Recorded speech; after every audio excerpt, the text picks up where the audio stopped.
Olá, olá a todos, espero que estejam todos muito bem. E mais uma vez é aquela alegria estarmos aqui juntos, né? Principalmente para refletirmos um pouquinho sobre o Evangelho segundo o Espiritismo, sobre os ensinamentos de Jesus. Queremos que logo estejamos juntos, que possamos, né, nos confraternizarmos e termos certeza de que esse momento está chegando. Mas, enquanto isso, vamos nós aqui com as nossas palestras online. Então, hoje, o nosso tema é aquele que está no capítulo 12 de O Evangelho segundo o Espiritismo. Amai os vossos inimigos. Tema difícil, muito difícil. Muito fácil de comentarmos, de falarmos sobre ele, mas difícil de ser executado. E nós sabemos muito bem disso. Eu gostaria muito de estar falando, por exemplo, sobre amar ao próximo, como a nós mesmos, né? Fora da caridade não há salvação, sobre as bem-aventuranças, mas é preciso que nós pensemos juntos sobre essas questões mais difíceis que nós, enquanto encarnados, enquanto espíritos em evolução que somos, temos que enfrentar. E, logicamente, esse é um assunto muito delicado, porque nós queremos amar, logicamente, os nossos amigos, os nossos afetos, os nossos parentes queridos, né? Mas amar os inimigos não é fácil, não é nada fácil. Mas os nossos inimigos, quem são os nossos inimigos?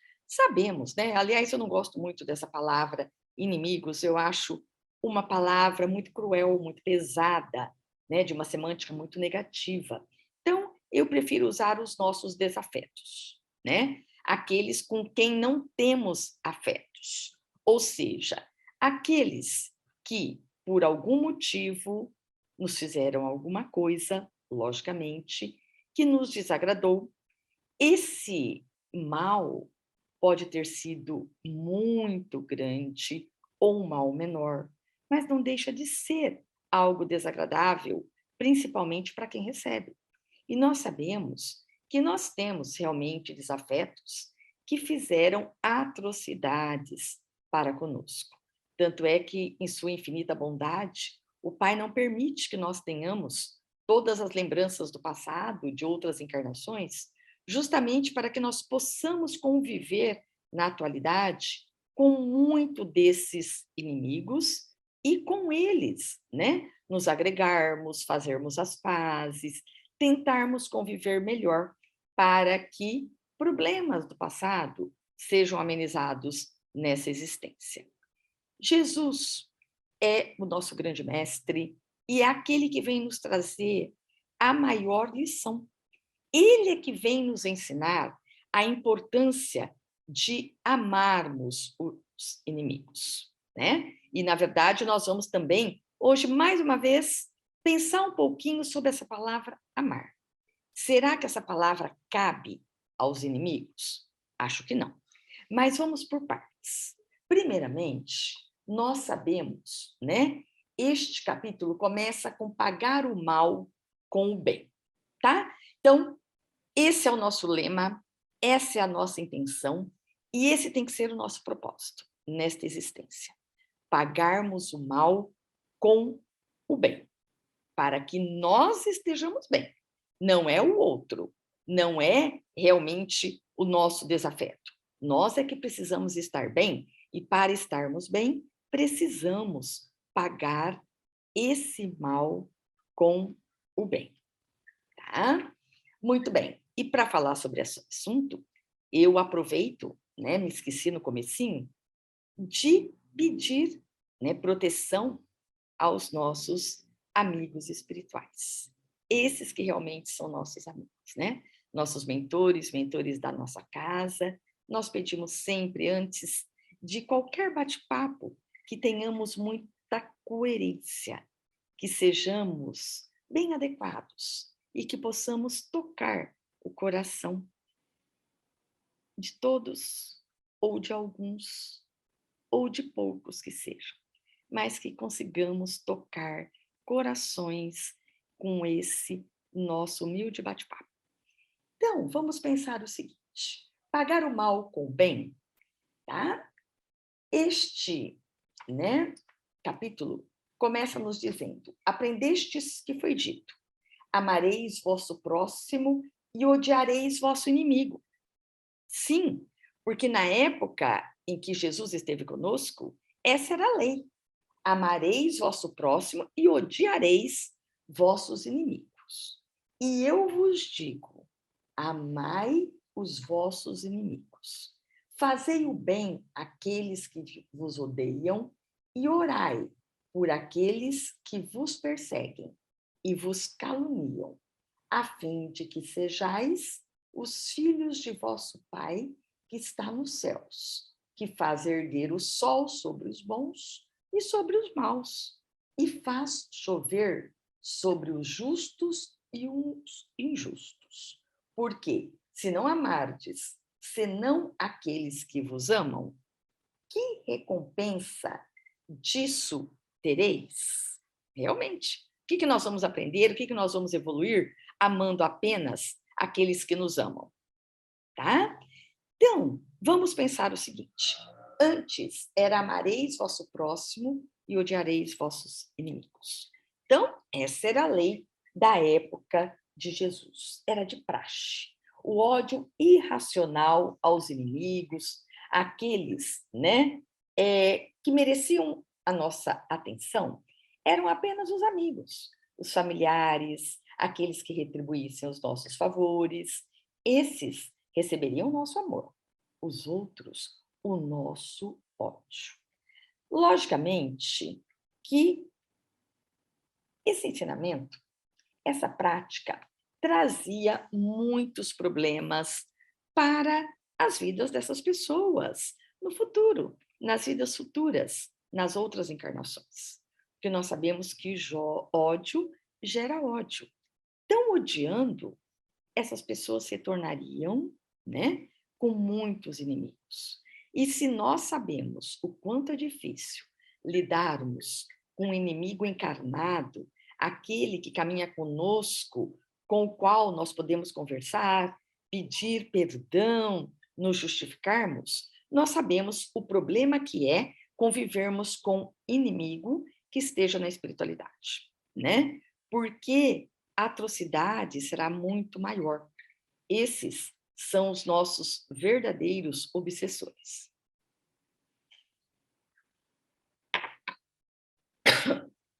Mil desculpas. É a rouquidão, né, do fim do dia, depois de muitas aulas. Então, nós sabemos que é preferível e recomendável que nós façamos as pazes com os nossos desafetos enquanto estamos juntos, desencarnados, né? Mas vamos voltar ao nosso tema principal. Jesus, então, levanta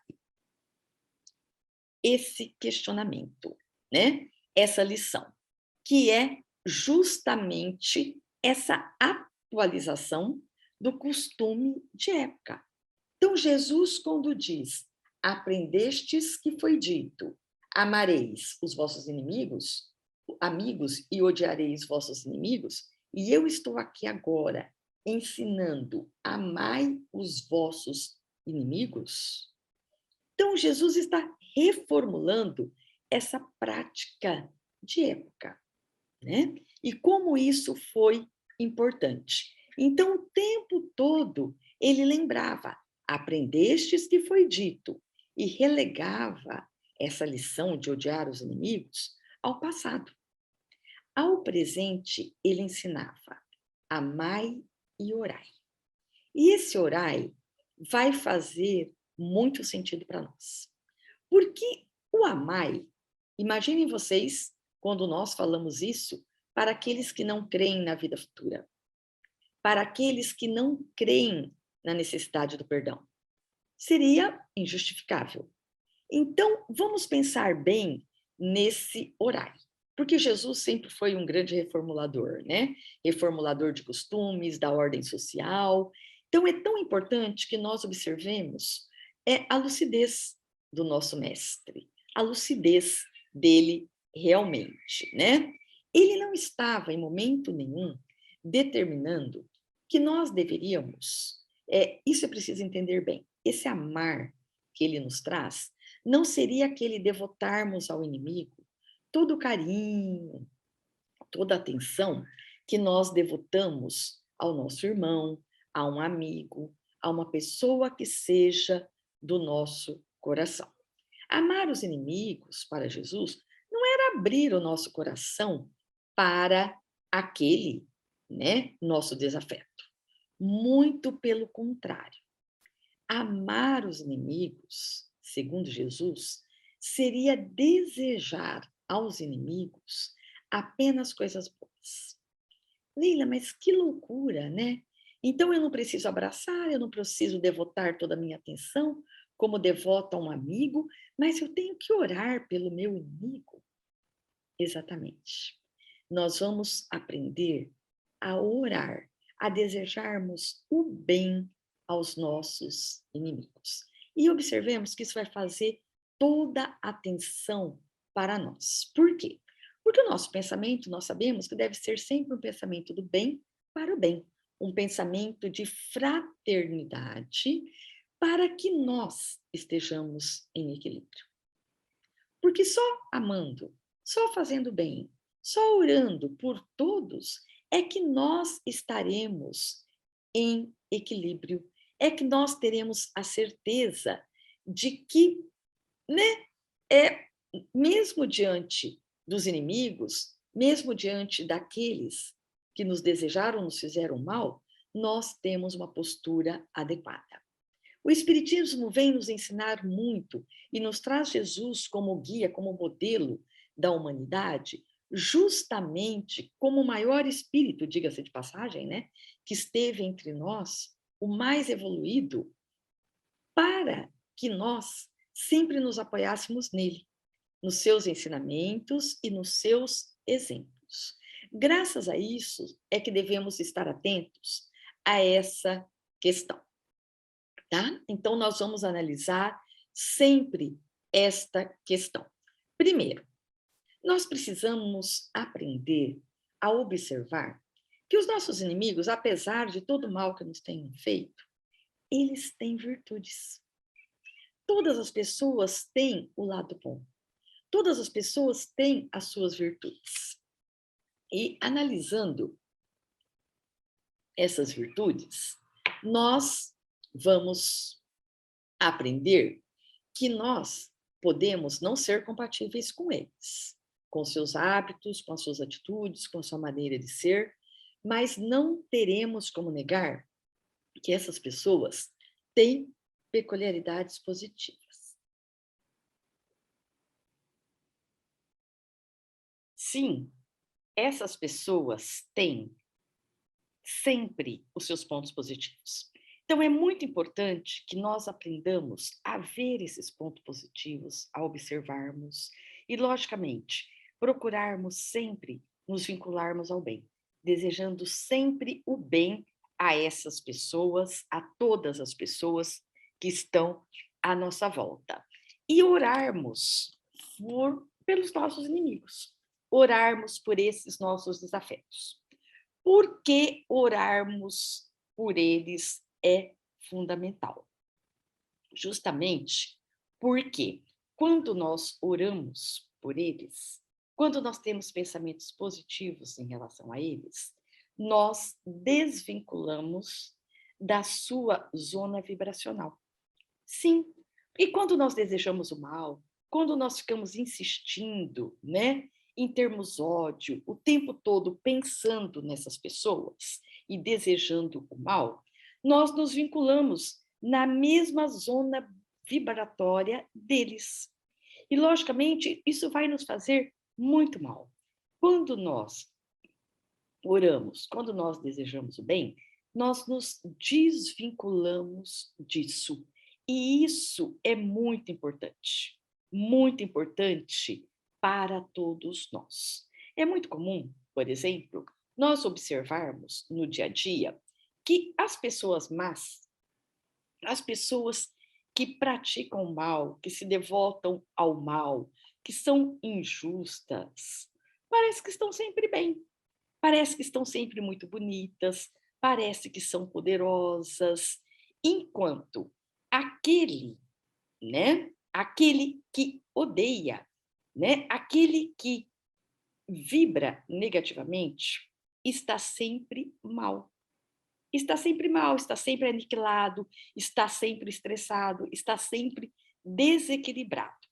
Então, a gente precisa ter em mente de que não é preciso que nós odiemos alguém para que essa pessoa responda por todos os seus atos. Sabemos que há uma justiça superior. Sabemos que há uma causa e efeito, e essa lei é tão clara para todos nós. Então, nós precisamos acreditar mais nessa lei de causa e efeito e acreditarmos mais no poder, na justiça divina. Eu sei que é muito difícil, principalmente quando o mal é um mal moral, é um mal que prejudica a nossa família, que nos desestrutura. Eu sei que tudo isso é muito fácil para quem fala, mas muito difícil de executarmos. Mas nós estamos aqui justamente para analisarmos juntos, para refletirmos juntos e aprendermos juntos. Porque para mim também essa lição é muito difícil, como eu disse ao começo. Mas é preciso que nós façamos alguma coisa. Então, como Jesus, como o Evangelho segundo o Espiritismo nos explica muito bem, não é preciso que nós tragamos o nosso inimigo, o nosso desafeto, para o nosso convívio diário, né? E nem que o tratemos como nosso irmão. Logicamente, isso não é possível. Mas nós podemos ensaiar, através desses pequenos exercícios diários, então, irmos nos desvinculando do ódio. Porque é um lixo que nós carregamos em nosso coração.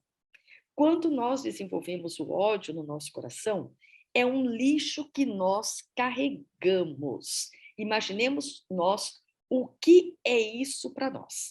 Seria como um exemplo muito fácil, seria o lençol freático, por exemplo. Aquele lençol freático de água pura, cristalina, mas, de repente, poluído por todo o lixo, por todo o esgoto. Então, vejam o mal que esse lixo faz a essa água cristalina. Assim como o ódio que carregamos em nosso coração faz mal a nós. Faz mal à nossa saúde moral, à nossa saúde espiritual e física. E física, porque todo ódio vai se transformar em doença no nosso corpo físico. Então, amar o inimigo, entender, querer bem ao inimigo, na verdade, segundo Jesus, né, é uma lição medicamentosa, porque ninguém conseguirá ser feliz carregando esse detrito, carregando esse lixo dentro de si. Então, é muito importante que nós dediquemos pensamentos bons, né, aos nossos inimigos, tá? Como forma de termos uma vida mais ajustada, como uma vacina para o nosso equilíbrio. Não nos esqueçamos que nós vivemos entre energias e nós precisamos de energias boas que nos equilibrem e que nos façam bem, nos façam felizes, tá certo? Então, nós já ouvimos falar em bactérias, vírus, esses micro-organismos que estão por toda parte e que causam tantos problemas físicos. Pois é, quando todos nós temos as bactérias, né? Temos esses micro-organismos em nós. Quando nós odiamos, quando nós estamos com esse nosso coração envolto em energias negativas, essas energias são as ideais para esses micro-organismos que tantos males causam. Então, por isso que a pessoa que odeia, ela vai ficando sempre, né, cada vez mais fragilizada, mais envolvida nesse ódio, mais aborrecida e, logicamente, vai adoecendo corpo e alma. Então, precisamos nos desligar disso, porque é uma atitude patológica. Vamos ensaiando, passinho a passinho. Desejar o bem hoje, ter um pensamento de bondade para com ele amanhã, e nas nossas orações, assim como nós pedimos, né, pelos nossos amigos, vamos pedir também para os nossos inimigos. No começo, vai ser aquela oração, aquele pedido, parece que da boca para fora. Mas depois nós perceberemos que nós vamos nos envolvendo tanto numa energia melhor que conseguiremos, em pouco tempo, realmente desejar o bem.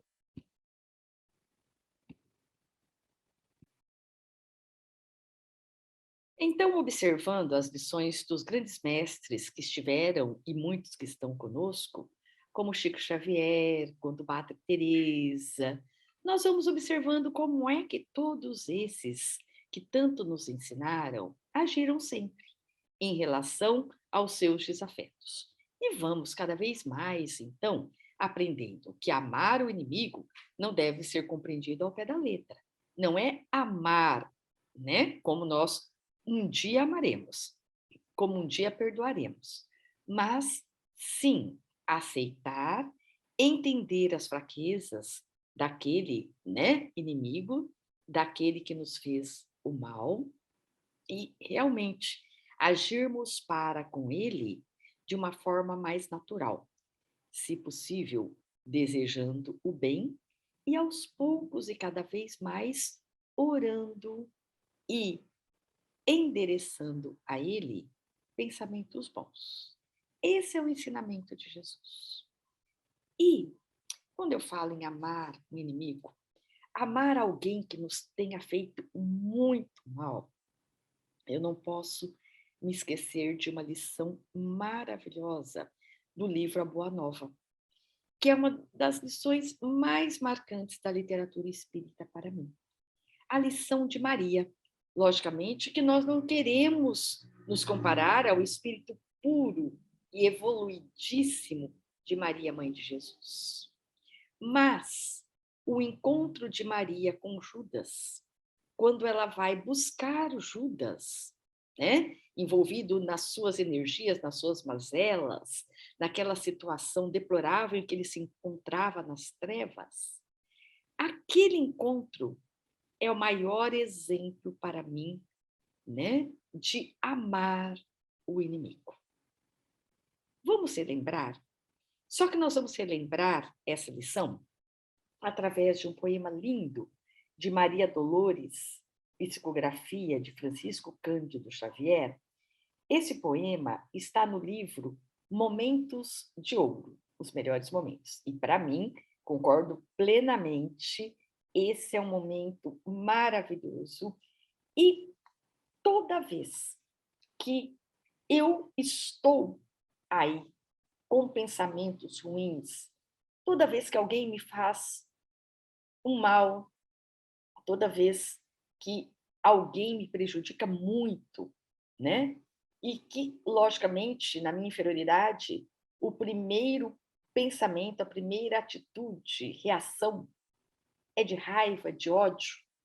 Eu me lembro dessa lição que tenho certeza que todos conhecem, mas que eu gostaria de compartilhar aqui. Nós temos, então, a seguinte história. Depois de muito tempo sobre os quadros sombrios do Calvário, Judas, cego no além, errava solitário.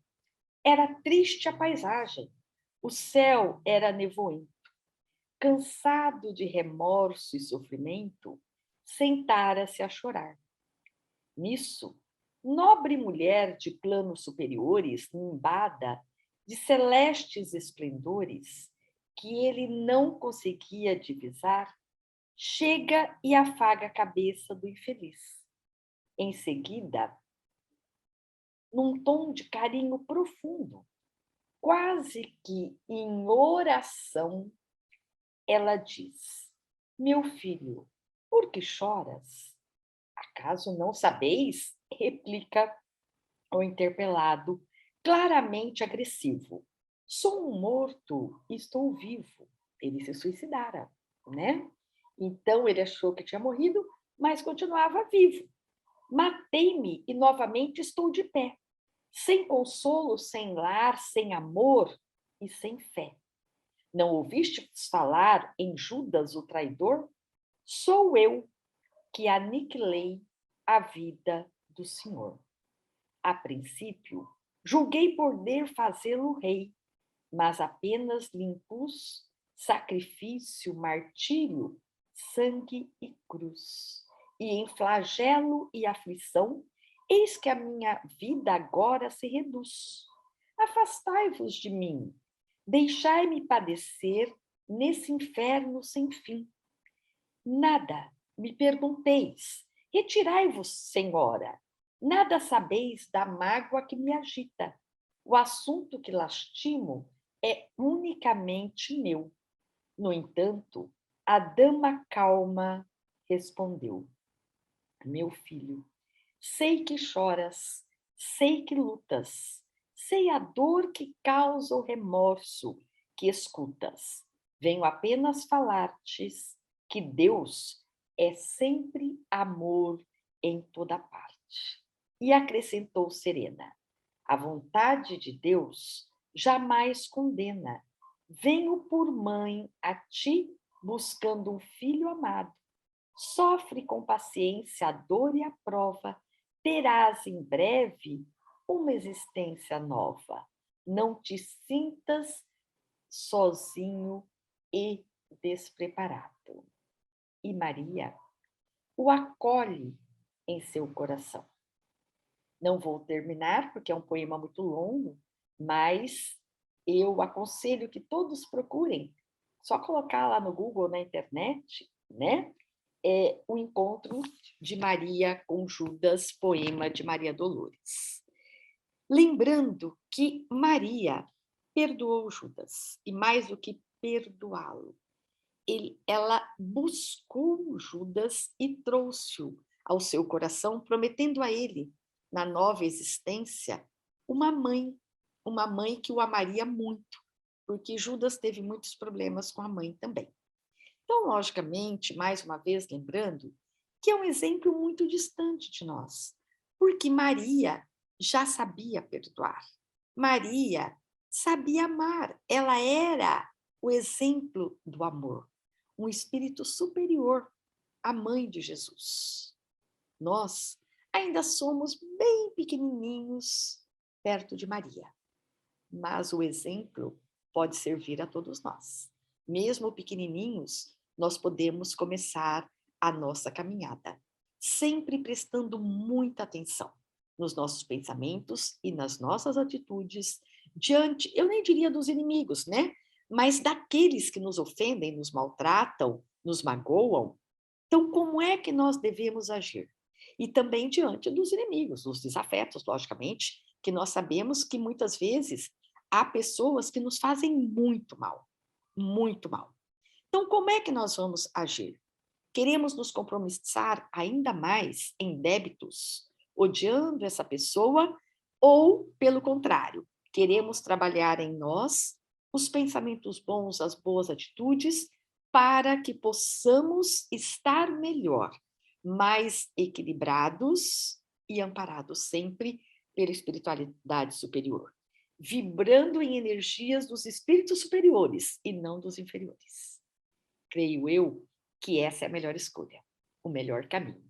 Então, é o que eu desejo para todos nós, que cada dia mais saibamos lidar com os inimigos e, logicamente, como Jesus sempre nos ensinou, que desenvolvamos em nós, cada vez, cada momento, mais o amor, o trabalho no bem e para o bem.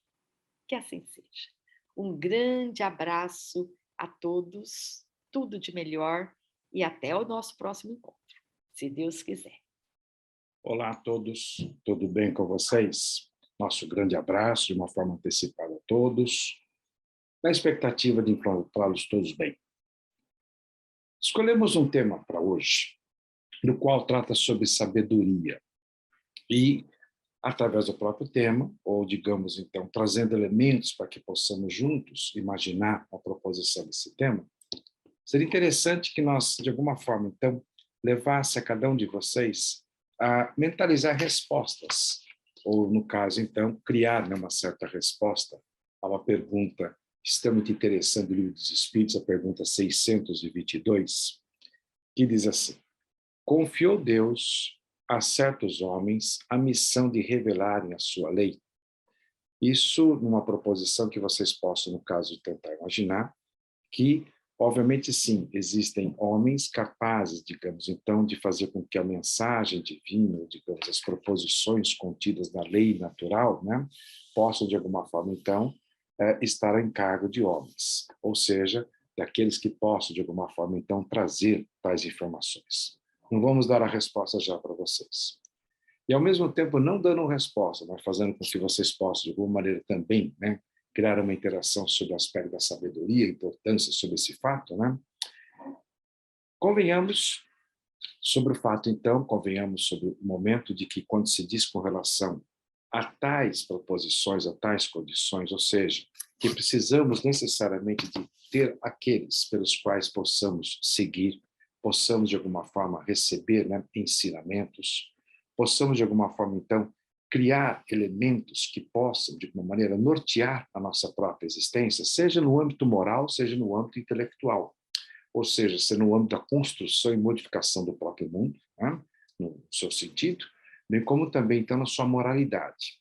Claro que, quando fala-se com relação à pergunta feita, talvez a vertente resposta sobre ela esteja contida sob o aspecto da moralidade.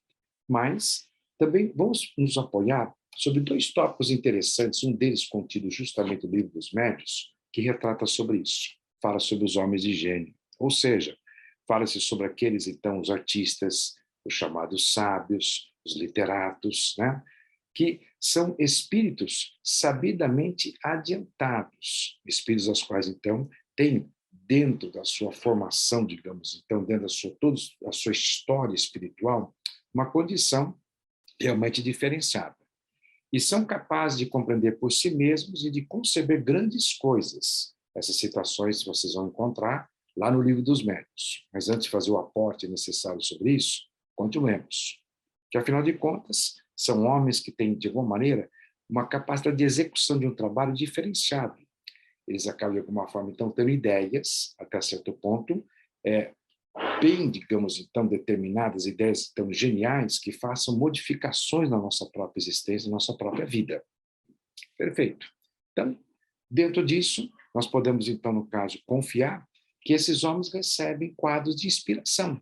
São homens que, digamos, então, recebem elementos que, através, então, de certos, digamos, efeitos, né, dos quais possamos fazer uma conduta de entendimento sobre isso, acho que cada um de vocês, recebe exatamente proposições e passam a executá-la de uma forma, digamos, ideal, de uma forma, digamos, então, que possam trazer à própria humanidade um consolo, possam trazer à própria humanidade uma libertação, bem como também possam trazer, digamos, a uma sociedade em si, aquilo que seria exatamente a cura, digamos, de uma certa doença, de uma certa proposição da qual esteja, de alguma maneira, barrando a própria evolução.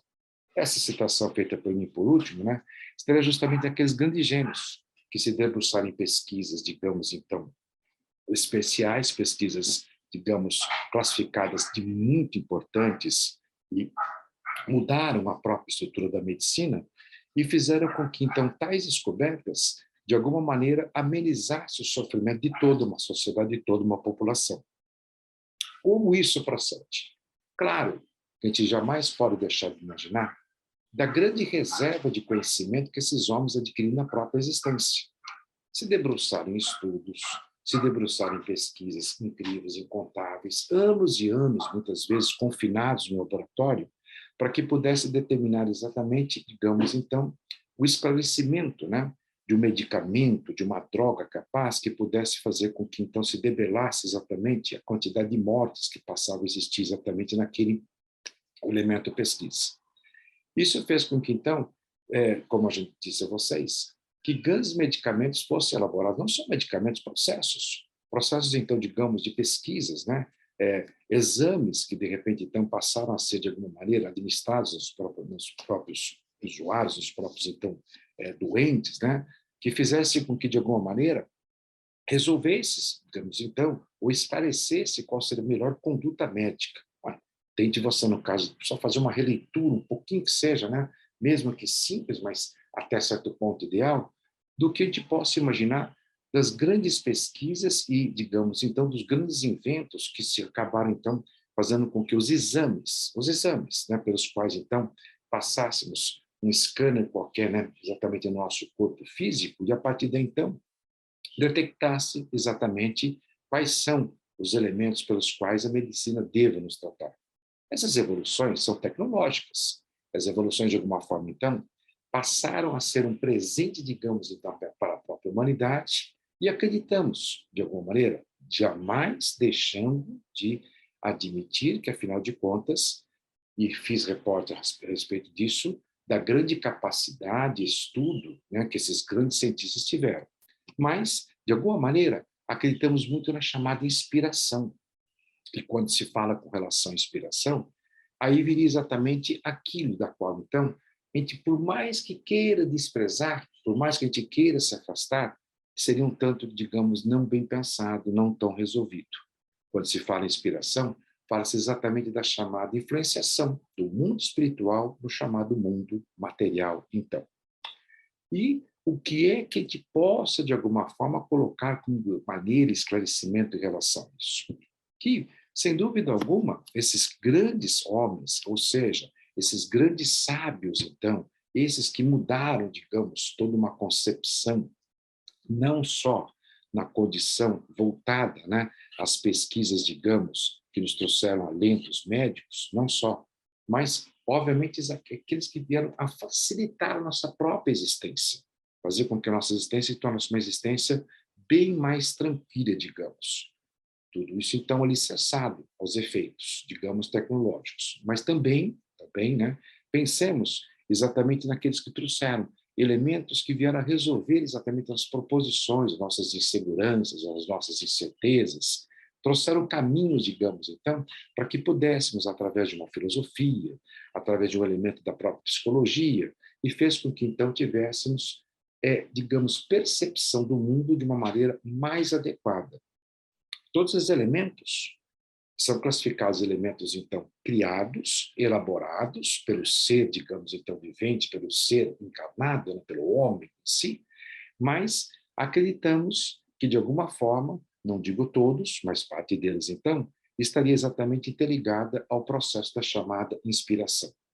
E essa inspiração faz com que esses homens se tornem de grandeza, ou seja, faz com que esses homens, então, se tornem verdadeiros sábios. Sobre a sabedoria em si, ou sobre a condição, né, para que a gente possa, de alguma forma, fazer com que vocês percebam o cuidado que a gente tem que ter ao trabalhar exatamente com esse tema, né, seria bom que nós lêssemos exatamente algumas considerações, das quais a primeira delas seria basicamente assim. Ter sabedoria consiste, no caso, em possuir uma leitura de mundo. Veja isso. Está até colocado entre aspas, leitura de mundo. Voltada para o senso íntimo, capacidade de receber informações sobre as mudanças no meio, né? Seja externo ou interno. Interessante quando se fala em meio, né? É natural que a gente sempre pense na condição externa, mas não, seria justamente externo ou interno, de tal maneira que essas informações façam modificações, façam alterações da própria existência. E de a elas interagir. Então, a sabedoria está exatamente com essa condição, com a proposição, então, de alguma maneira, fazer com que a gente possa imaginar da importância que elas tenham, né? Exprimindo atos e atitudes únicos e originais a respeito. Então, quando se pensa exatamente na grande capacidade, né, desses homens, que acreditamos tanto que sejam homens de alguma forma, né, dirigidos, preparados, enviados justamente pela espiritualidade, para que de alguma forma tragam a cada um de nós condições, não só das relatadas, mas também coloquemos exatamente aquelas que nos tragam informações que de alguma maneira façam com que a nossa existência seja uma existência mais plena, mais suave, digamos, então, mais voltada a um equilíbrio, né, sob todo um sentido. Então, quando se diz com relação a esta sabedoria, né, afinal de contas, o sábio ele tem uma característica fortíssima em relação a isso. Ele tem consciência da impossibilidade de se possuir o conhecimento absoluto. Incrível isso. Aquele que se diz sábio tem esta condição. Ele percebe que ele, na verdade, passa a discutir os elementos, passa, de alguma forma, a trabalhar com todos os elementos possíveis, mas não tem o conhecimento absoluto sobre tudo, né? Reconhece com humildade, que são termos pelos quais fala, não, peraí, está fugindo, porque todo sábio que eu reconheço são pessoas que, de repente, são presunçosas, não, pera lá, então vamos lá, observe só o que seria considerar uma pessoa sábia, tá? Reconhece com humildade as muitas coisas que ignora, porque muitas vezes o sábio, né, o que ocorre, né, se ele tem a plenitude com relação à sua capacidade, ele, de alguma forma, entende da ignorância sobre determinados aspectos da própria existência, né? Aí vem o que você queria considerar, não incorrendo na presunção de tudo saber ou conhecer. É exatamente o contrário do que muitas vezes nós mesmos, né, quando nos colocamos frente a alguém que tenha uma capacidade diferenciada, né, sempre no caso, então, temos exatamente um certo receio na conversação, um certo cuidado na colocação das palavras. Quando não, é muito comum a gente acabar se calando. Por quê? Porque ele conhece demais. Perfeito. Conhecer demais não significa conhecer tudo, né? Então, o texto coloca exatamente com relação a esse fato, né? Afinal de contas, aquele que realmente assim tem a condição desta sabedoria, desta condição, então, desse valor, digamos, ele exatamente coloca sobre isso, não incorrendo na presunção de tudo saber ou conhecer. Portanto, né, o que nos cabe muitas vezes? Ter, de alguma maneira, né, também a própria humildade, reconhecer a nossa não, né, plena ideia, ou, digamos, então, capacidade para assessorar todos os elementos, acessar todos os elementos disponíveis daquele que esteja conversando com a gente, mas, de alguma maneira, perceber que, afinal de contas, podemos, né, sempre retirar, né, de alguma forma, né, elementos capazes de fazer com que a gente possa, de alguma forma, adquirir, né, mais e mais elementos para a nossa formação, para o nosso conhecimento, que é interessante com relação a isso, né? Então, seria bom que quando a gente colocasse sempre essa proposição, sempre essa ideia, né, com relação, então, à sabedoria em si, a gente tem que sempre, no caso, tentar determinar dentro disso essa condição de fazer com que existiria sempre, né, um certo canal, um certo elemento, né, capaz de fazer com que essas informações fossem, de alguma forma, passadas, né, para aqueles que não têm, para aqueles que, de alguma forma, então, não possuam, né? E, a partir daí, então, fazer com que todos sejam presenteados exatamente por essa condição. E é interessante que dentro, então, desse elemento, ou, digamos, dentro dessa capacidade, né, a gente pode dar a resposta, né, àquela primeira pergunta colocada, justamente, então, dentro da nossa pequena prevenção, se o fato, então, teria sido exatamente feito assim, se Deus teria confiado, né, a certos homens a missão de revelarem a sua lei, né? Então, vamos lá, para que você não fique um tanto ansioso com relação à resposta. Os espíritos respondem assim, e é interessante a primeira proposição, indubitavelmente. Ou seja, de uma maneira que não traga qualquer que seja dúvida ou discussão a respeito. Em todos os tempos, eles continuam, né? Houve homens que tiveram essa missão, em todos os tempos. São espíritos superiores que encarnam com o fim de fazer progredir a humanidade. Então, vê se você possa, de alguma maneira, perceber o quanto somos, de alguma maneira, presenteados, de alguma forma, então, sempre, né, nos dado a condição de receber exatamente no nosso meio, né, nessa sociedade vivente. Então, Espíritos com essa condição, mas veja, são espíritos que têm uma missão.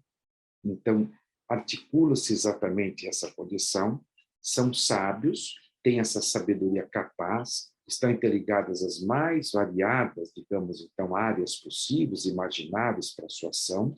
Então, é normal você sempre pensar assim, então é uma coisa que é um cientista. Não, veja, pode ser um sociólogo, né? Pode ser alguém que, de repente, então, reencarne com uma proposição de modificações dentro, então, das ideias das quais possam fazer com que uma sociedade modifique exatamente o seu pensamento e passe a entender das proposições e proximidade daquilo que seja classificado, então, como sendo uma instrução capaz de modificar justamente toda, né, digamos, uma percepção de todo o momento da qual então, a gente esteja vivendo.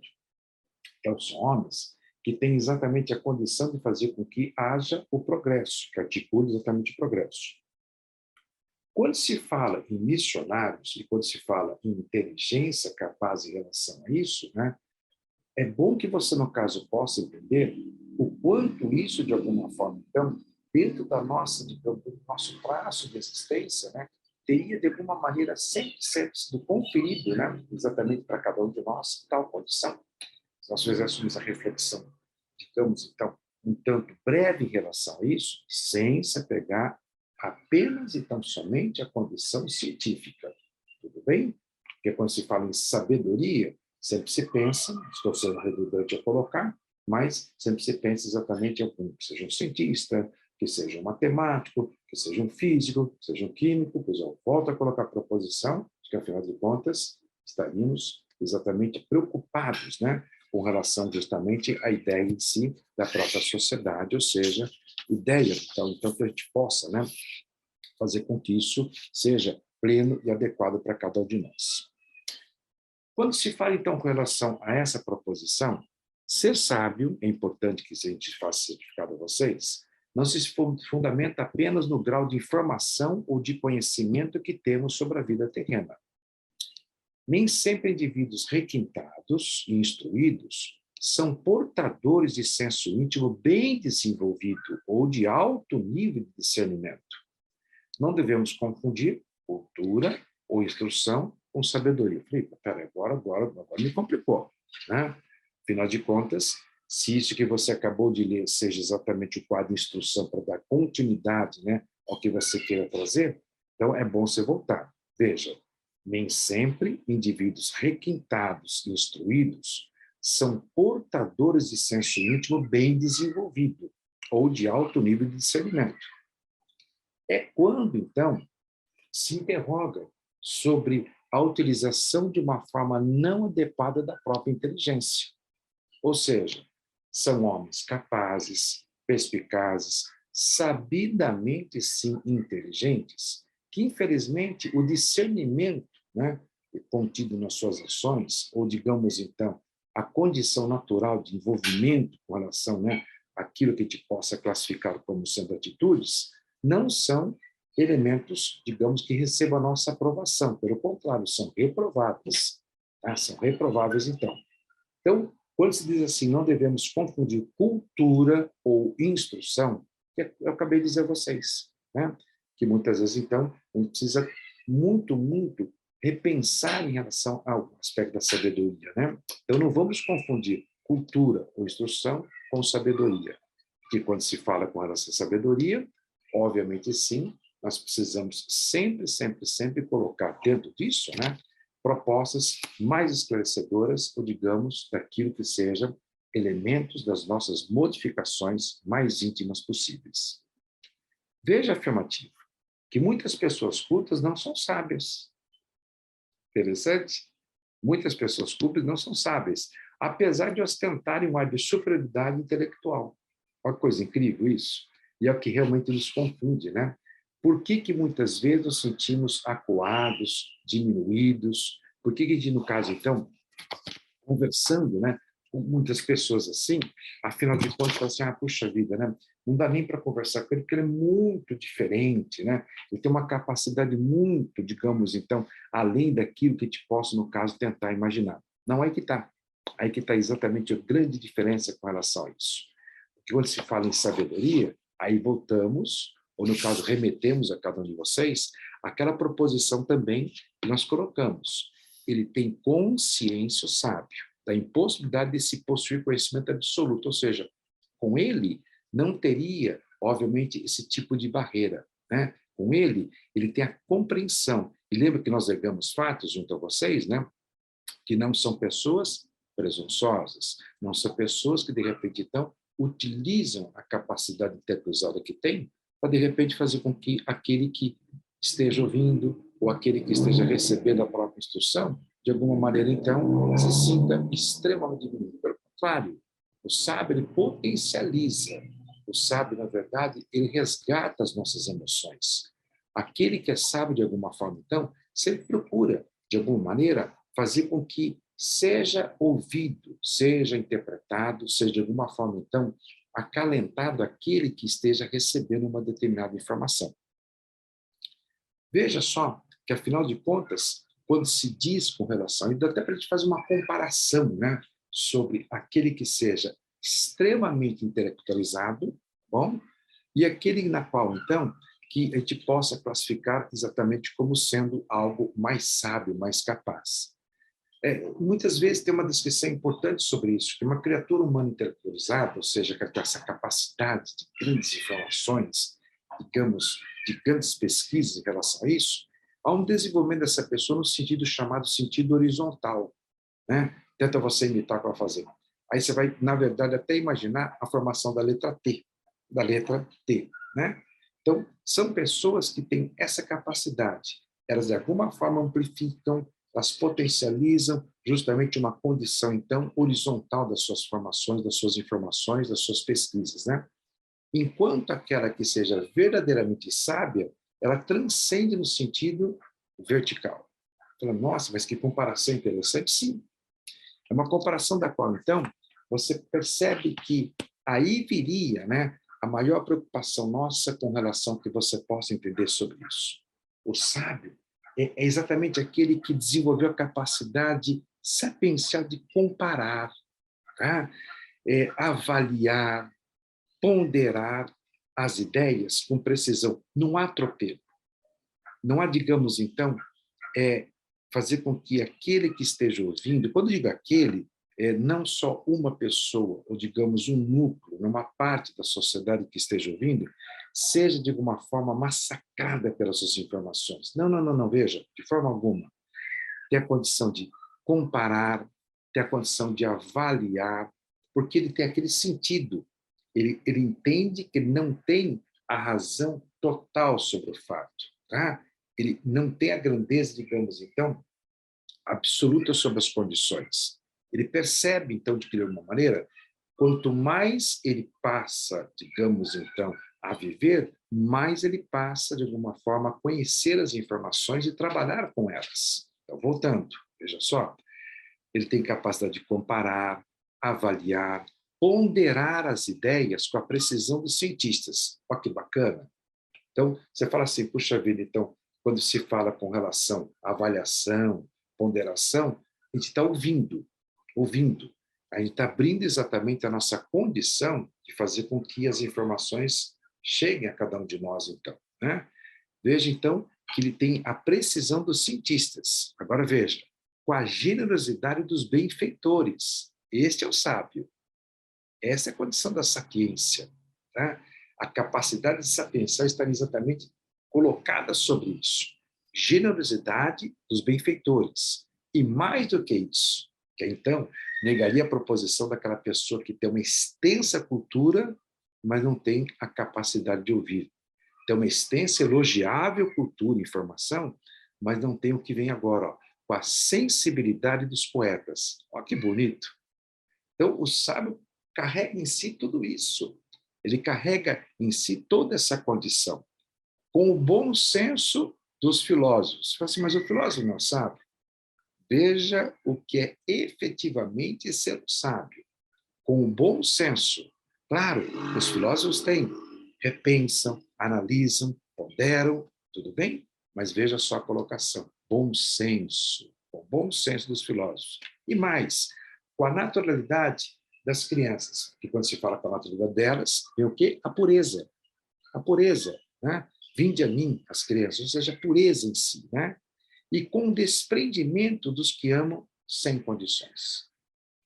Então, quando a gente fala com relação à grande ideia, né, que somos de alguma forma coordenados por esses que são os chamados sábios na condição, ou que são aqueles que de alguma maneira estão aqui entre nós, já que foi colocado que sempre temos a participação desses grandes espíritos, né, missionários, vamos ponderar exatamente sobre essa condição. Então, reflita sobre isso, para que você possa, de alguma maneira, né, dentro das suas pesquisas, dentro das suas releituras, ter interpretação melhor, então. Quer que eu repita? Veja lá para a gente finalizar, então. O sábio é aquele que desenvolveu a capacidade de saber pensar, de comparar, perfeito? Avaliar, tudo bem? E ponderar as ideias. Portanto, está aberto. Está aberto exatamente às condições que possam acontecer, né? E é interessante que o texto interliga, perdão, né, a proposição assim, com a precisão dos cientistas. Portanto, ninguém está fazendo com que o cientista não seja considerado, de maneira alguma. Tá bom? E algo que me deixou, de alguma forma, assim, bastante, né, tranquilo em relação à proposição em si do que seria entender exatamente a sabedoria, né? Consenso dos filósofos. Eu queria terminar assim com vocês de novo, viu? Com a naturalidade das crianças e com o desprendimento dos que amam sem condições. Aí estaria a proposição de a gente tentar entender o que é efetivamente considerar-se a sabedoria. É o nosso tema para hoje, vocês pensarem um pouquinho a respeito, para a gente dividir essa condição junto com vocês. Obrigado pela sua atenção.